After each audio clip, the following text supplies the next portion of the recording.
नतीजे सामने आए हैं सबके सामने, और इन नतीजों में सबने ये देखा भी बादल दल की कमर तोड़ हाल। शायद अकाली दल के इतिहास में इतनी बड़ी नमोशी और इतनी बड़ी बात आज से पहले कभी भी नहीं। इस बात की चिंता बिल्कुल नहीं भाई, इसमें दोनों बादल हार गए और दोनों बादल बड़ी बुरी तरह से हार गए। जिसकी कामना और जिसकी सोच शायद उनके ज़हन में भी नहीं थी, इतनी भारी हार गए। मगर जो सिख शुभ चिंतक है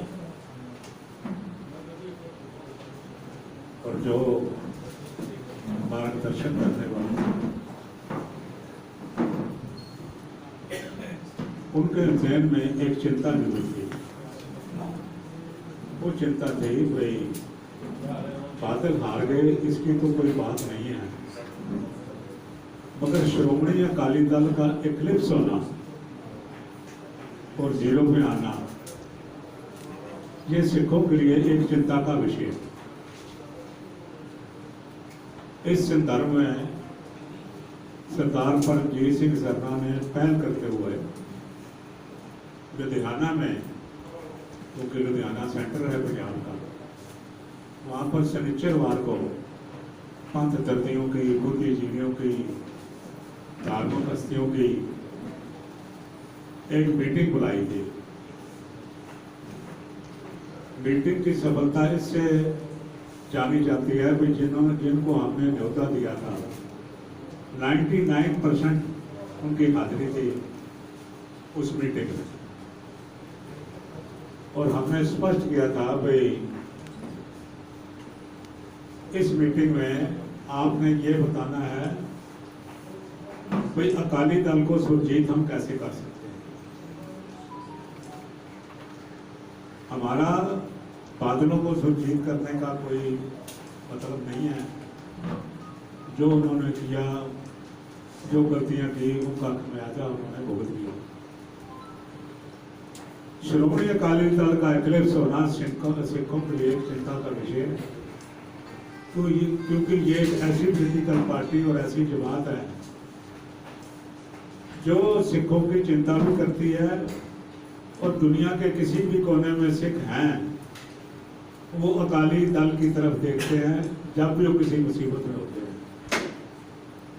आज बड़ी बदकिस्मती है भाई सिखों की देख रेख के लिए कोई भी पार्टी जो सी है वो मौजूद नहीं है पंजाब में।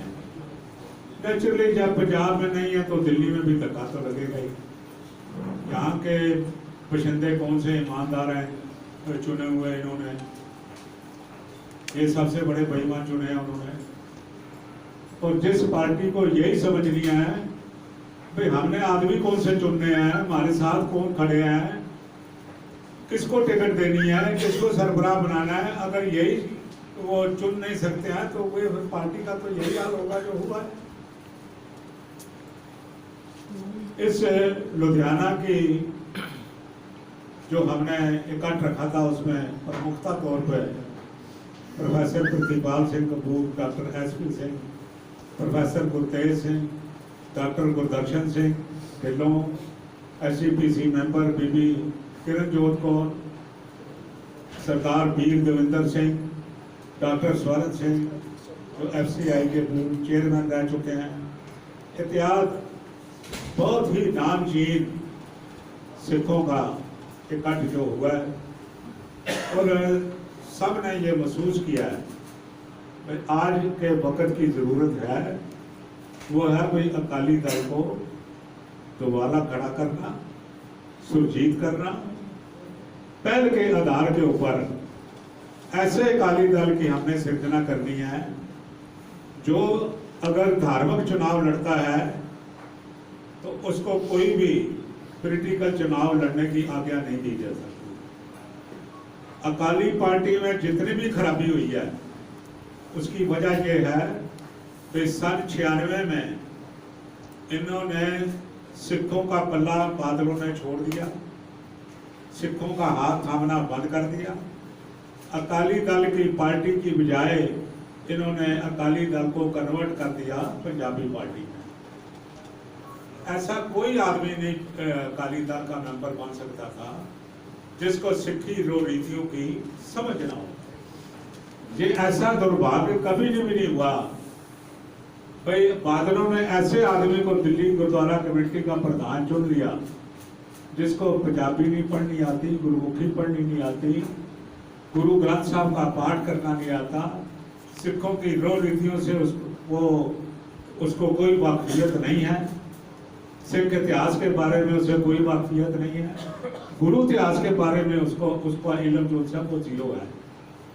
ऐसे बदबख्त आदमी को ये अकाली दल की बागडोर देनी, दिल्ली गुरुद्वारा कमेटी की बागडोर देनी, ये बहुत ही दुर्भाग्यपूर्ण बात थी। और ये एनिलेशन हुई है, ये वजूद खत्म करने का ये सबसे बड़ा कारण है। भाई ये लोग जो से हैं, ये पता नहीं किसने भेजे हैं इनको अकाली दल में, कौन सी ताकतें हैं जिन्होंने इनको भेजा है।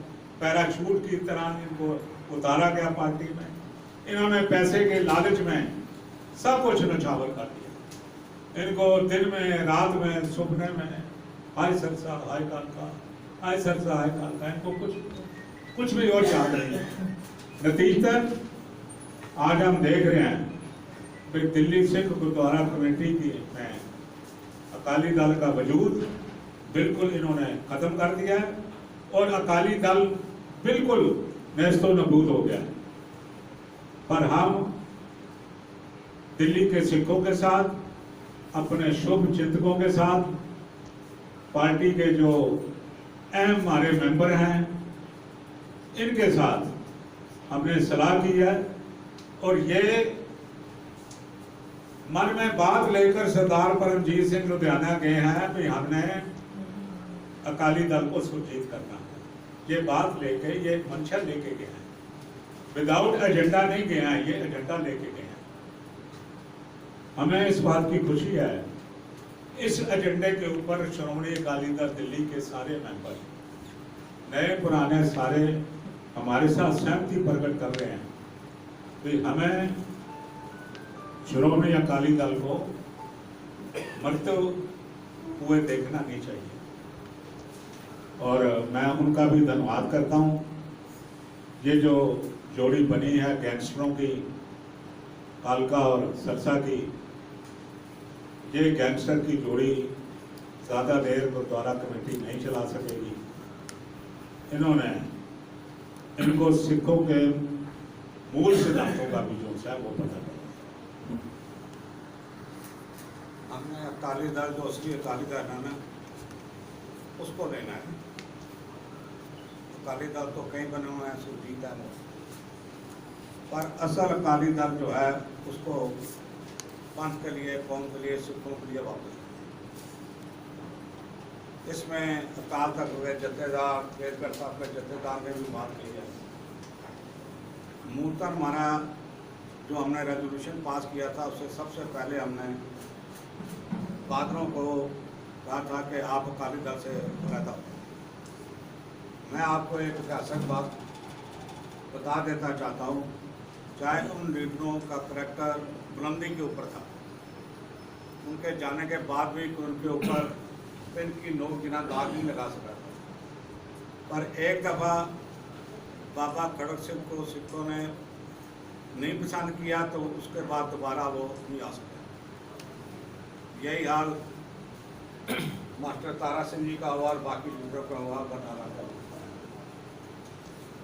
ये बादल समझ लें कि कौम ने उनको नकार दिया है, बिल्कुल नेस्तो नबूद कर दिया।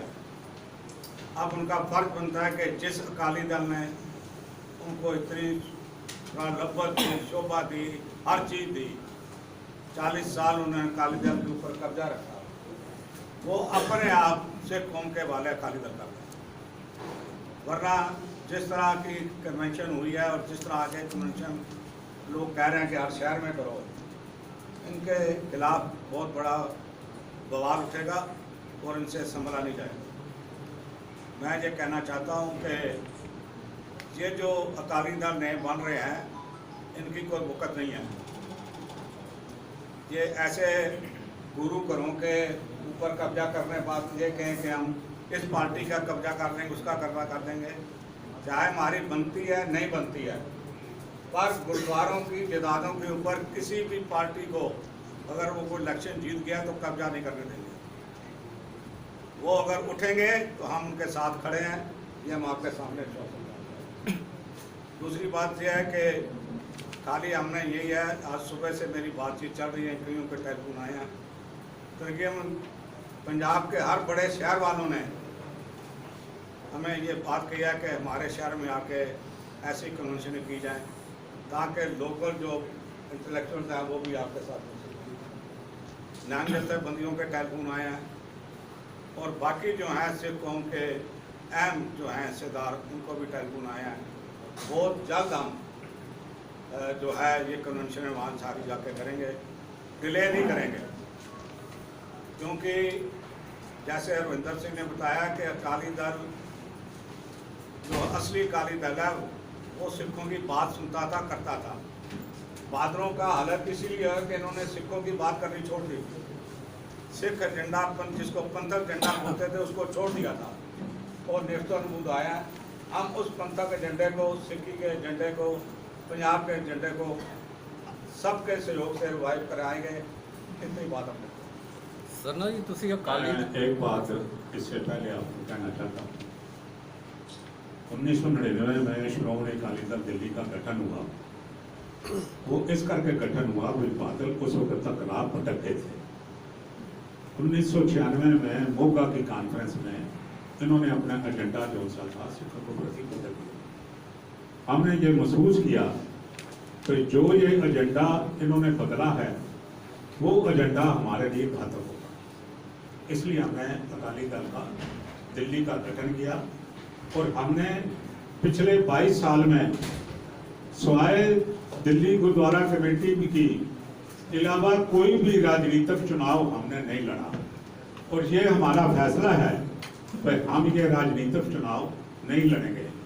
एक हमारा फैसला ये भी है, अगर वो पुरातन अकाली दल सुरजीत होता है, होंद में आता है, हम किसी तरह का बीच में अड़ेका नहीं डालेंगे।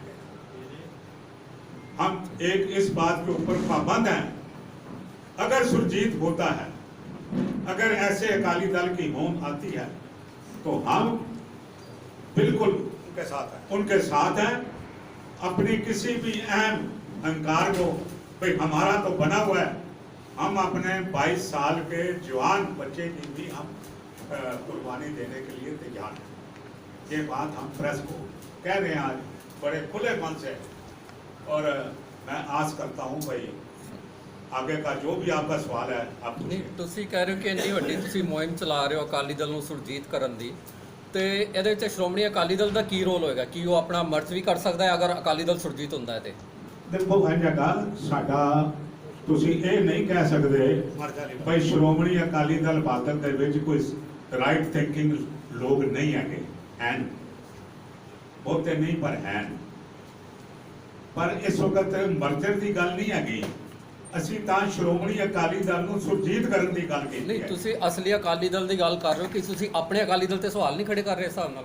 ਨਹੀਂ, ਅਸੀਂ ਤੁਹਾਨੂੰ ਜਿਹੜਾ ਅਕਾਲੀ ਦਲ ਦਾ ਸਵਾਲ ਸੀ, ਅਸੀਂ ਮੈਂ ਤੁਹਾਨੂੰ ਪਹਿਲਾਂ ਹੀ ਕਹਿਤਾ ਹੈ ਬਈ ਜੇ ਉਸ ਤਰ੍ਹਾਂ ਦਾ ਅਕਾਲੀ ਦਲ ਸੁਰਜੀਤ ਹੁੰਦਾ ਹੈ ਜਿਸ ਤਰ੍ਹਾਂ ਦਾ 1920 ਦੇ ਵਿੱਚ ਬਾਬਾ ਖੜਕ ਸਿੰਘ ਮਾਸਟਰ ਤਾਰਾ ਸਿੰਘ ਨੇ ਕੀਤਾ ਹੈ, ਤੇ ਮੈਂ ਆਪਣੇ ਅਕਾਲੀ ਦਲ ਜੋ ਅਕਾਲੀ ਦਲ ਦਿੱਲੀ ਹੈਗਾ, ਮੈਂ ਉਹਨੂੰ ਅੜਿੱਕਾ ਅਸੀਂ ਨਹੀਂ ਬਣਨ ਦਿਆਂਗੇ। ਸਰ ਹਰਮੀਤ ਸਿੰਘ ਕਾਲਕਣਾ ਦਾ ਇਹੀ ਕਿਹਾ ਸੀ ਕਿ ਅਕਾਲੀ ਦਲ ਤੇ ਅਕਾਲੀ ਦਲ ਦਿੱਲੀ ਮਰਜ ਹੋ ਰਹੇ ਨੇ, ਤੇ ਆਪ ਜੀ ਦੇ ਉੱਤੇ ਇਲਜ਼ਾਮ ਲਗਾਏ ਸੀ ਕਰਪਸ਼ਨ ਦੇ, ਤਾਂ ਅਸੀਂ ਮਰਜ ਨਹੀਂ ਹੋਣਾ ਚਾਹੁੰਦੇ, ਨਵੀਂ ਪਾਰਟੀ ਬਣਾਈਏ। अव्वल दर्जे का मकान नहीं सुनो और बेईमान आदमी हैगा, और पुश्तैनी दादे दो पुश्तैनी जिद्दी देंदा अपना गड्डी चलदी वेखदा ਉਹਦੇ ਪਿੱਛੇ ਕੁੰਡੀ ਲਾ ਦਿੰਦਾ, ਭਾਵੇਂ ਮਨਜੀਤ ਸਿੰਘ ਹੈ ਤੇ ਭਾਵੇਂ ਪਰਮਜੀਤ ਸਿੰਘ ਹੈ ਤੇ ਭਾਵੇਂ ਪ੍ਰਕਾਸ਼ ਸਿੰਘ ਬਾਦਲ। ਸਰ ਨਾ ਜੀ ਇਹਦਾ ਸਵਾਲ ਅਧੂਰਾ ਸੀ, ਮੈਂ ਇੱਕ ਮਿੰਟ ਕੰਪਲੀਟ ਕਰਦਾ। ਹਰਮੀਤ ਸਿੰਘ ਕਾਲਕਾ ਨੇ ਇਹ ਕਿਹਾ ਸੀ ਕਿ ਸਾਡੇ ਤੇ ਪ੍ਰੈਸ਼ਰ ਪਾਇਆ ਗਿਆ ਹੈ ਕਿ ਇਹਦਾ ਸਰਨਾ ਸਾਹਿਬ ਨਾਲ ਸਮਝੌਤਾ ਕਰੋ, ਇਸ ਲਈ ਅਸੀਂ ਇਹ ਛੋੜ ਕੇ ਅਕਾਲੀ ਦਲ ਛੋੜ ਕੇ ਨਵੀਂ ਪਾਰਟੀ ਬਣਾਈ। ਨਹੀਂ ਸੁਣੋ, ਅਧੂਰਾ ਹੈ ਲਾ ਕੰਪਲੀਟ ਹੈ ਕਿ ਜਦੋਂ ਹਿੱਤ ਨੂੰ ਸਵਾਲ ਪੁੱਛਿਆ ਗਿਆ ਉਹ ਕਹਿੰਦਾ ਕਿ ਕਾਲਕਾ ਨੇ ਸਾਡੇ ਤੇ ਦਬਾਅ ਪਾਇਆ ਸੀ ਕਿ ਸਰਨਾ ਨਾਲ ਸਮਝੌਤਾ ਕਰਾਇਆ ਜਾਏ। ਦੇਖੋ ਜੀ, ਮੈਂ ਤੁਹਾਡੇ ਅੱਗੇ ਅਸਲੀਅਤ ਰੱਖਾਂ। ਮਨ ਦੇ ਵਿੱਚ ਪ੍ਰੈਸ਼ਰ ਆਉਂਦਾ ਹੈ ਵੀ ਚੁਣਾਵ ਦੇ ਕੋਲ ਐਸੀ ਕਮੇਟੀ ਬਣੇ ਜਿਹੜੀ ਸਿੱਖਾਂ ਦੇ ਰੋ ਰੀਤੀਆਂ ਨੂੰ ਦੇ ਉੱਪਰ ਪਹਿਰਾ ਦੇ ਸਕੇ। ਪਰ ਇਹ ਇਤਨਾ ਬੇਈਮਾਨ ਸੀ ਆਦਮੀ, ਇਸ ਨੇ ਗੰਢ ਤਰੁਕ ਜਿਹੜੀ ਸੀ ਉਹ ਦੂਸਰੇ ਨਾਲ ਕਰ ਲਈ, ਸਰਸੇ ਨਾਲ, ਔਰ ਗਾਈਡੈਂਸ ਪਿੱਛੋਂ ਲੈਂਦਾ ਰਿਹਾ ਤਾਂ ਕਿ ਸਿੱਖ ਰੋ ਰੀਤੀਆਂ ਦੀ ਕਮੇਟੀ ਨਾ ਬਣ ਸਕੇ। ਉਹਦੇ ਵਿੱਚ ਇਸ ਨੇ ਖਰੀਦ ਫਰੋਖਤ ਵੀ ਕੀਤੀ ਹੈ। ਮੈਂ ਹੁਣ ਗੱਲ ਕਹਿਣੀ ਨਹੀਂ ਚਾਹੁੰਦਾ ਬਿਲਕੁਲ, ਪਰ ਇਹ ਅਫਸੋਸ ਦੀ ਗੱਲ ਸੀ ਜਿਹੜੇ ਸ਼੍ਰੋਮਣੀ ਅਕਾਲੀ ਦਲ ਦੂਤ ਬਣ ਕੇ ਆਏ ਸਨ, ਉਹਨਾਂ ਨੇ ਸਮਝਦਾਰੀ ਤੋਂ ਕੰਮ ਨਹੀਂ ਲਿਆ। ਜੇ ਉਹਨਾਂ ਨੇ ਸਮਝਦਾਰੀ ਤੋਂ ਕੰਮ ਲਿਆ ਹੁੰਦਾ, ਅੱਜ ਇਹ ਦਿਨ ਸ਼ਾਇਦ ਉਹਨਾਂ ਨੂੰ ਨਾ ਦੇਖਣਾ ਪੈਂਦਾ, ਇਹ ਬੇਘਰ ਹੋਏ ਨਾ ਦੇਖਦੇ।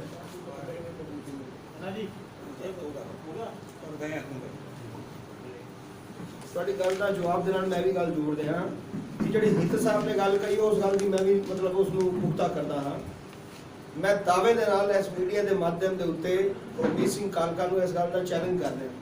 ਕਿਆ ਇਲੈਕਸ਼ਨ ਤੋਂ 4 ਦਿਨ ਪਹਿਲੇ ਜਦੋਂ ਗੁਰਦੁਆਰਾ ਰਕਾਬਗੰਜ ਸਾਹਿਬ ਦੇ ਵਿੱਚ ਚੋਣ ਹੋਈ ਹੈ ਪ੍ਰਧਾਨਗੀ ਦੀ, ਉਸ ਤੋਂ 4 ਦਿਨ ਪਹਿਲਾਂ ਉਹਨੇ ਆਪਣੇ ਸਹੁਰਿਆਂ ਦੇ ਪੈਟਰੋਲ ਪੰਪ ਦੇ ਉੱਤੇ ਤੁਲੀ ਮੋਟਰ ਦੇ ਉੱਤੇ ਮੇਰੇ ਨਾਲ 2 ਵਾਰ ਮੀਟਿੰਗ ਨਹੀਂ ਕੀਤੀ? ਕਿਆ ਉਸ ਮੀਟਿੰਗ ਵਿੱਚ ਉਸਨੇ ਨਹੀਂ ਕਿਹਾ ਕਿ ਤੁਹਾਡਾ ਵੀ ਦੁਸ਼ਮਣ ਸਿਰਸਾ ਹੈ ਤੇ ਸਾਡਾ ਵੀ ਦੁਸ਼ਮਣ ਸਿਰਸਾ ਹੈ, ਅਸੀਂ ਇਸ ਨੂੰ ਮਿਲਾ ਕੇ ਮਾਰੀਏ? ਮੈਂ ਚੈਲੰਜ ਕਰ ਰਿਹਾ ਉਸ ਨੂੰ ਇਸ ਮੀਡੀਆ ਦੇ ਮਾਧਿਅਮ ਦੇ ਉੱਤੇ, ਔਰ ਉਸਨੇ ਸਾਰੀ ਗੱਲਾਂ ਦੇ ਉੱਤੇ ਮੋਹਰ ਲਗਾ ਕੇ ਬਿਲਕੁਲ ਇਸ ਗੱਲ ਨੂੰ ਮੰਨ ਕੇ ਕਿ ਸਰਦਾਰ ਪਰਮਜੀਤ ਸਿੰਘ ਸਰਨਾ ਜੀ ਦੀ ਪ੍ਰਧਾਨਗੀ ਦੇ ਹੇਠ ਆਉਣ ਵਾਲੀ ਅਸੀਂ ਦਿੱਲੀ ਕਮੇਟੀ ਦੀ ਬਣਤਰ ਕਰਾਂਗੇ। ਔਰ ਉਸ ਤੋਂ ਬਾਅਦ ਪੰਜਾਬ ਤੋਂ ਕਮੇਟੀ ਬਣ ਕੇ ਆਈ ਸਿਕੰਦਰ ਸਿੰਘ ਮਲੂਕਾ ਔਰ ਬਲਵਿੰਦਰ ਸਿੰਘ ਭੁੰਦੜ ਦੀ। ਉਸ ਤੋਂ ਬਾਅਦ ਕੀ ਗਣਤਰੂ ਕੋਈ ਮੈਂ ਉੱਥੇ ਨਹੀਂ ਜਾਣਾ ਚਾਹੁੰਦਾ, ਲੇਕਿਨ ਕਿਆ ਉਸਨੇ ਇਸ ਗੱਲ ਦੀ ਹਾਮੀ ਨਹੀਂ ਭਰੀ ਸੀ? ਮੈਂ ਉਸ ਨੂੰ ਚੈਲੰਜ ਕਰਦਾ ਇਸ ਗੱਲ ਦਾ ਕਿ ਚੁਣਾਵ ਤੋਂ 4 ਦਿਨ ਪਹਿਲਾਂ 2 ਵਾਰੀ ਉਸਨੇ ਮੇਰੇ ਨਾਲ ਪੈਟਰੋਲ ਪੰਪ ਤੇ ਮੀਟਿੰਗ ਕੀਤੀ ਜਾਂ ਨਹੀਂ ਕੀਤੀ, ਔਰ ਇਸ ਗੱਲ ਦੀ ਹਾਮੀ ਭਰੀ ਜਾਂ ਨਹੀਂ ਭਰੀ, ਇਸ ਗੱਲ ਦਾ ਜਵਾਬ ਦੇ। ਸਰ ਇਹਦੇ ਚ ਨਾਲ ਨਹੀਂ ਨਾਲ ਤੁਸੀਂ ਦੇ ਦੇਣਾ ਜਵਾਬ। ਇੱਕ ਮੈਂ ਸਿਰਸੇ ਨੂੰ ਇਹ ਸਵਾਲ ਪੁੱਛਿਆ ਸੀ, ਉਹ ਸਿਰਸਾ ਕਹਿ ਰਿਹਾ ਕਿ ਮੈਂ ਤੇ ਸਿੱਖ ਰਾਜਨੀਤੀ ਤੋਂ ਬਾਹਰ ਹੋ ਗਿਆ, ਹੁਣ ਮੇਰੇ ਤੇ ਕਿਉਂ ਇਲਜ਼ਾਮ ਲਾਏ ਜਾਂਦੇ? ਗੱਲ ਹੈ ਜੀ, ਮੈਨੂੰ ਹੈਰਾਨਗੀ ਹੈ ਕਿ ਤੁਹਾਡੇ ਵਰਗੀਆਂ ਸ਼ਖਸੀਅਤਾਂ ਸਰਸੇ ਵਰਗੇ ਚੋਰ ਚੁੱਕੇ ਤੇ ਦਵਾਰ ਕਿਉਂ ਕਰਦੀਆਂ? ਸਵਾਲ ਹੈ, ਸਵਾਲ ਤਾਂ ਪੁੱਛਣਾ ਪੈਂਦਾ, ਉਹਦਾ ਜਵਾਬ ਵੀ ਹੈ ਨਾ। ਸਵਾਲ ਕਰਤਾ ਨਾ ਬਈ ਤੁਸੀਂ ਇਹ ਜੇ ਬੰਦੇ ਦੇ ਉੱਤੇ ਜਿਹਦਾ ਪਤਾ ਹੀ ਕੋ ਨਹੀਂ ਮਾਂ ਦਾ ਕੀ ਹੈ ਉਹਦਾ ਕੀ ਹੈ ਤੇ ਪਤਾ ਹੀ ਕੋ ਨਹੀਂ, ਉਹਦੇ ਉੱਤੇ ਦਵਾਰ ਕਰਦੇ ਵੀ ਇਤਬਾਰ ਥੀ ਨਹੀਂ ਦੇਖੋ ਜੀ, ਗੱਲ ਇਹ ਹੈ ਜੀ, ਤੁਹਾਡਾ ਕੁਐਸਚਨ ਠੀਕ ਹੈ ਤੇ ਇਹਦਾ ਜਵਾਬ ਵੀ ਮੈਂ ਠੀਕ ਹੀ ਦੇਵਾਂਗਾ। ਜਿਸ ਦਿਨ ਇਲੈਕਸ਼ਨ ਸੀ, ਸਰਸਾ ਬੇਸਮੈਂਟ ਦੇ ਵਿੱਚ ਬੈਠ ਕੇ ਆਪਣੇ ਟੀਵੀ ਰਾਹੀਂ ਸਾਰੀਆਂ ਫੋਟੋਆਂ ਆਪ ਦੇਖ ਰਿਹਾ ਸੀ, ਸਾਰੇ ਦਿਸ਼ਾ ਨਿਰਦੇਸ਼ ਉਹ ਆਪਣੇ ਬੰਦਿਆਂ ਨੂੰ ਦੇ ਰਿਹਾ ਸੀ, ਸਾਰੇ ਦਿਸ਼ਾ ਨਿਰਦੇਸ਼ ਦੇ ਰਿਹਾ ਸੀ। ਔਰ ਜੋ ਵੀ ਪੁਲਿਸ ਦੀ ਕਾਰਵਾਈ ਸੀ, ਉਹ ਮੈਂ ਹੁਣ ਇਹ ਨਹੀਂ ਕਹਿ ਸਕਦਾ ਵੀ ਇਹਦੇ ਹੋਮ ਮਿਨਿਸਟਰ ਇਨਵੋਲਡ ਹੈ ਜਾਂ ਨਹੀਂ ਹੈ, ਪਰ ਪੁਲਿਸ ਨੇ ਜਿਤਨੀ ਵੀ ਜਾਂਚ ਕੀਤੀ ਹੈਗੀ ਇਹਦੇ ਕਹਿਣ ਤੇ ਕੀਤੀ ਹੈਗੀ। ਇਹਦੇ ਵਿੱਚ ਕੋਈ ਦੁਰਾਏ ਨਹੀਂ ਬਈ ਤੂੰ ਇਹ ਸ਼ੰਟੀ ਜੀ ਕਹਿ ਰਹੇ ਮੇਰੇ ਨਾਲ ਮੁਲਾਕਾਤ ਕੀਤੀ, ਮੈਂ ਕਹਿੰਦਾ ਸਿਰਸੇ ਨੇ ਮੇਰੇ ਨਾਲ ਆਪਣਾ ਹਰਮੀਤ ਨੇ ਮੇਰੇ ਨਾਲ ਵੀ ਕੀਤੀ ਹੈ। ਉਹ ਜਿਹੜੀ ਕਲੋਨੀ ਹੈ ਆਪਣਾ ਨਹਿਰੂ ਨਗਰ ਦੇ ਸਕੂਲ ਦੇ ਸਾਹਮਣੇ, ਕੀ ਨਾਮ ਹੈ ਕਲੋਨੀ ਦਾ? ਹੈਮਕੋਟ ਕਲੋਨੀ ਦੇ ਸਾਹਮਣੇ ਆਣਾ ਮੇਰੇ ਨਾਲ ਮੁਲਾਕਾਤ ਮੈਨੂੰ ਬਣਾ ਦਿਓ ਜੀ। ਮੈਂ ਕਿਹਾ ਚੱਲ ਯਾਰ ਦੇਖ ਲਾਂਗੇ। ਇਹ ਇਸ ਕਰਕੇ ਕੋਈ ਗੱਲ ਨਹੀਂ ਹੈ। ਦੇਖੋ ਗੱਲਾਂ ਕਰਨੀਆਂ ਠੀਕ ਨਹੀਂ, पर किसी वक्त आओगे कल्याण दस दियागा। अगर ये डिले हुई है तो सोचते सी कि मैं किसी भी करप्ट बंदे को अपने नाल नहीं रखना चाहता। फिर इन्होंने मैंने क्या इतनी जिद ना करो, मैं पार्टी के मैंबरों के अगे गल मान ली, गल तो इतनी हैगी। ਅੱਛਾ, ਇਹ ਜਿਹੜੀ ਆਫਿਸ ਖਾਲੀ ਹੋਣ ਬਾਰੇ ਸਰ, ਆਫਿਸ ਜਿਹੜਾ ਖਾਲੀ ਹੋਣ ਬਾਰੇ ਤੁਸੀਂ ਕਹਿ ਰਹੇ ਹੋ ਅਗਰ ਆਫਿਸ ਤੇ ਕਬਜ਼ਾ ਕੀਤਾ, ਅਗਰ ਉਹ ਖਾਲੀ ਕਰਾਉਣਾ ਆਉਂਦਾ ਤੁਸੀਂ ਕਿੱਦਾਂ ਦਾ ਸਹਿਯੋਗ ਕਰੋਗੇ ਉਹਨਾਂ ਦਾ? ਦੇਖੋ ਗੱਲ ਇਹ ਹੈਗੀ, ਇਹ ਆਫਿਸ ਜਿਹੜਾ ਹੈਗਾ ਇਸ ਤਰ੍ਹਾਂ ਨਹੀਂ ਹੁੰਦਾ ਵੀ ਮੈਂ ਪਾਰਟੀ ਵਿੱਚੋਂ ਛੱਡ ਕੇ ਕੱਲ ਨੂੰ ਅਸੀਂ ਇਸ ਗੱਲ ਦੀ ਕਦੀ ਪ੍ਰੋੜਤਾ ਕਰ ਹੀ ਨਹੀਂ ਸਕਦੇ ਵੀ ਕੱਲ ਨੂੰ ਸ਼੍ਰੋਮਣੀ ਅਕਾਲੀ ਦਲ ਦਿੱਲੀ ਚੋਂ 5 ਬੰਦੇ ਜਾ ਕੇ ਚਲੇ ਜਾਣ ਤੇ ਆ ਕੇ ਕਹਿਣ ਜੀ ਇਹ ਦਫ਼ਤਰ ਸਾਡਾ ਨੋ, ਹਾਂ, ਉਹੀ। ਇਹ ਦਫ਼ਤਰ ਸ਼੍ਰੋਮਣੀ ਅਕਾਲੀ ਦਲ ਦਿੱਲੀ ਦਾ ਹੈ, ਉਹ ਦਫ਼ਤਰ ਬਾਦਲਾਂ ਦਾ ਹੈ। ਸਿੱਧੀ ਸਪਸ਼ਟ ਗੱਲ ਹੈ, ਮੈਂ ਰੱਬ ਅੱਗੇ ਜਾਨ ਦੇਣੀ ਹੈ। ਇਹ ਸਾਡਾ ਐਗਰੀਮੈਂਟ ਵੀ ਹੋਇਆ ਹੈ ਸੀ ਵੀ ਜਦ 2002 ਦੀਆਂ ਚੋਣਾਂ ਤੋਂ ਬਾਅਦ ਅਸੀਂ ਕਿਹਾ ਜੀ ਇਹ ਹਿੱਸਾ ਸਾਡਾ ਤੇ ਉਹ ਹਿੱਸਾ ਤੁਹਾਡਾ ਹੈ, ਪਰ ਅਸੀਂ 2007 ਦੀਆਂ ਚੋਣਾਂ ਤੋਂ ਬਾਅਦ ਨਾ ਉਹਨਾਂ ਤੇ ਕਬਜ਼ਾ ਕੀਤਾ ਨਾ ਉਹਨਾਂ ਨੇ ਕੋਸ਼ਿਸ਼ ਕੀਤੀ ਹੈ, ਪਰ ਅਸੀਂ ਕਾਮਯਾਬ ਨਹੀਂ ਹੁੰਦਾ ਵੀ ਸਾਡਾ ਕਬਜ਼ਾ ਨਹੀਂ। ਰਿਟਰਨ ਵਿੱਚ ਹੈਗਾ ਸਾਰਾ। ਬਿਲਕੁਲ ਸਾਰਾ ਰਿਟਰਨ ਚ ਹੈਗਾ, ਠੀਕ ਹੈ। ਬਿਲਕੁਲ ਰਿਟਰਨ ਚ ਹੈਗਾ। ਹਾਂਜੀ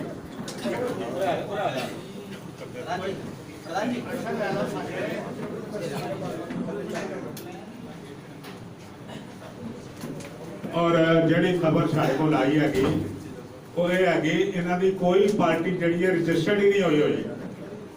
ਇਹਨਾਂ ਦੀ ਕੋਈ ਪਾਰਟੀ ਸ਼੍ਰੋਮਣੀ ਅਕਾਲੀ ਦਲ ਦਿੱਲੀ ਦਾ ਜਿਹੜਾ ਨਾਂ ਲੈ ਰਹੇ ਸਟੇਟ ਦਾ, ਇਹ ਕੋਈ ਰਜਿਸਟਰਡ ਹੀ ਨਹੀਂ ਹੈਗੀ।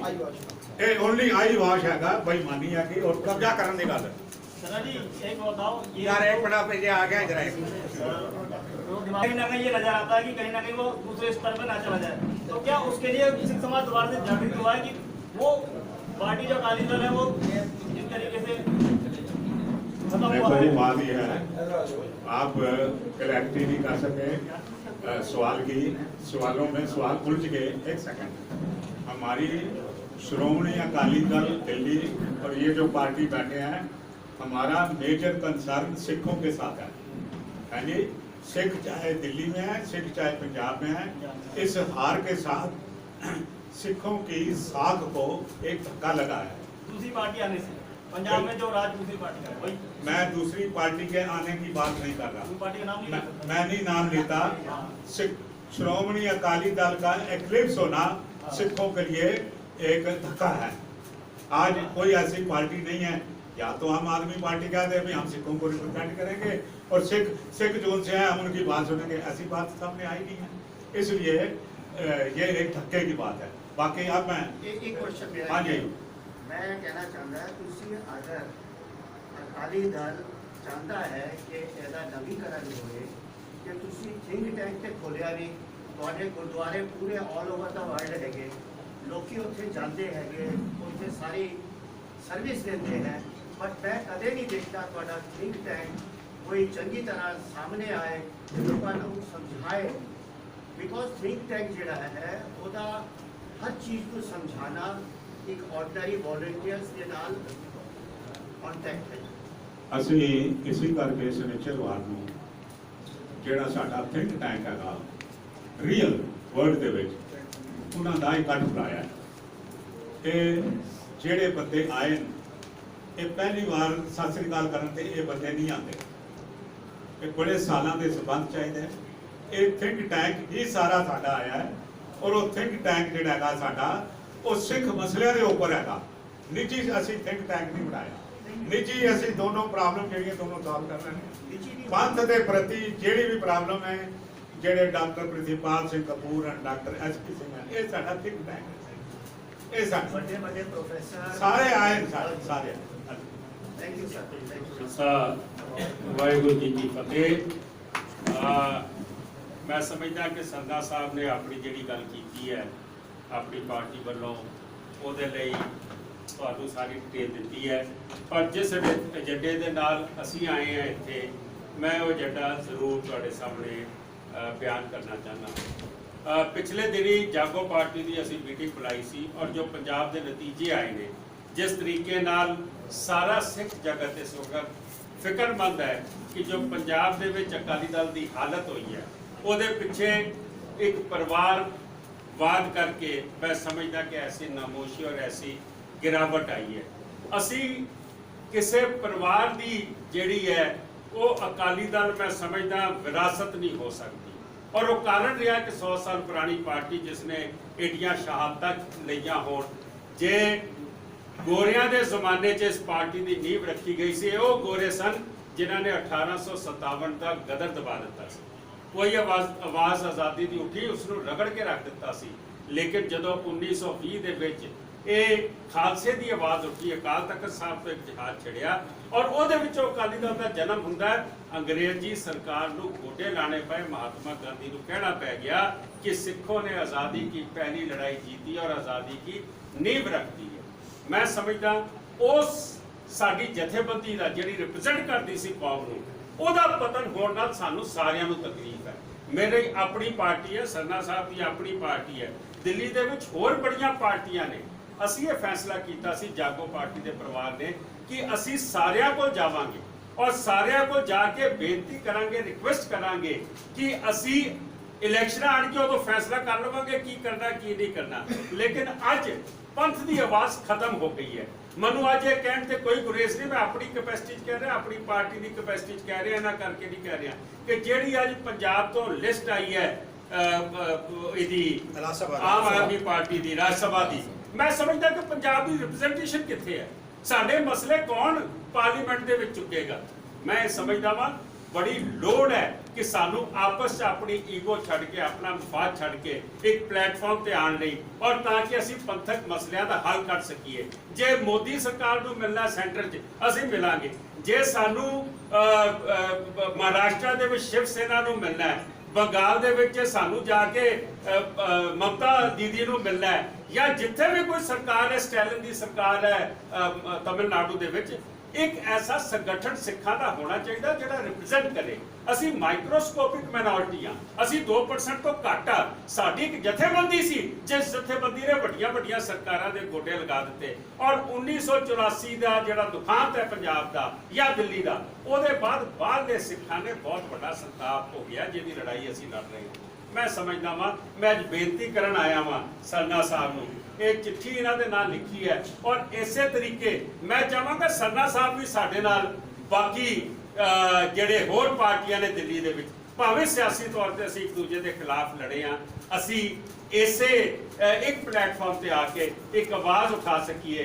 जिवें पुराने समयां दे विच मिसलां दे विच पंजाब वंडिया होया सी, लेकिन जदों कौमी मसला आंदा सीगा उदों अकाल तख्त दी छतर छाया थल्ले सारी मिसलां एक हुंदियां सन और पंथक इशू दे उत्ते अपना दमखम दिखांदियां सन। अज सानूं लोड़ है, अज नामोशी हो गई है और जिन्हां दे उत्ते दिल्ली ने भरोसा रखिया सीगा, मैं समझदा वो अपना जिहड़ा उन्हां दा स्टैंड सी, जो उन्हां दा काम सी, वो सारा कुछ उस रूप राजरी दे गए ने। सानू आपस दे विच इकट्ठा होना पएगा कौम की आवाज़ चुकन वास्ते और अपने मसलियां नूं हल करने। ठीक है साहब, गल सवाल आम आदमी है, पार्टी की सरकार आई है पंजाब में, आप उसको सिखों की सरकार नहीं मानते?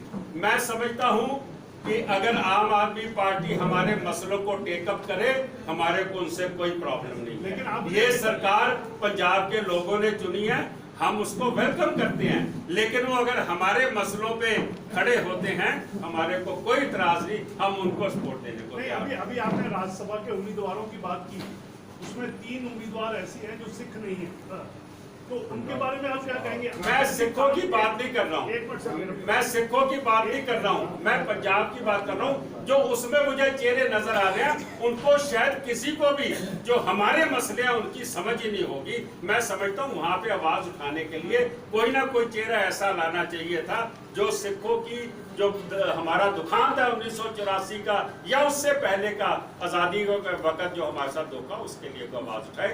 आम आदमी से बहुत उम्मीद थी, आज की डेट में हम कह सकते हैं हाँ पार्लियामेंट चलता है, ये क्या आवाज़ उठाते हैं फिर अपनी बात। ठीक है साहब, सवाल है जी एक, और जे असीं पहरा दिता कोई वजह नहीं कोई सफलता तुहाडे पैर चुमेगी। एक गल दी मैं अज तुहानूं अश्योरेंस दिंदा, असीं किसी भी पंथक मुफाद की चढ़दी कला लई असीं अड़िका नहीं बनना। साडे वास्ते पंथक मुफाद पहले, जाति मुफाद बाद। बोले सो निहाल। मैं यही अरदास करता है गुरु तेग बहादुर साहब सानू समत बख्श, सानू समत बख्श, इन्हां चोरां कोलों गुरुद्वारे आज़ाद करा। इन्होंने सेकंड रैंक लीडरशिप को पैदा नहीं कर सकते, पर इस गल का जिक्र असी पिछले मंगलवार की मीटिंग हुई थी बलजिंदर सिंह जोड़े अजीत वाला मालिक, उन्होंने इस गल की चिंता प्रगटाई सी, पर सानू उन्होंने आश्वासन दिता सी कि इस काम वास्ते मैं अपना पूरा सहयोग समूची कौम को देंगे। बाकी नहीं, पर मतलब समझ गया। मैं कहना चाहता वहाँ कि पंथ की चढ़ती करने लई आने वाले समय में भी किसी एक टिकट 2 टिकट पिछे लड़ना नहीं है, इकट्ठे होकर सारी इलेक्शन बोले सोने आपके साथ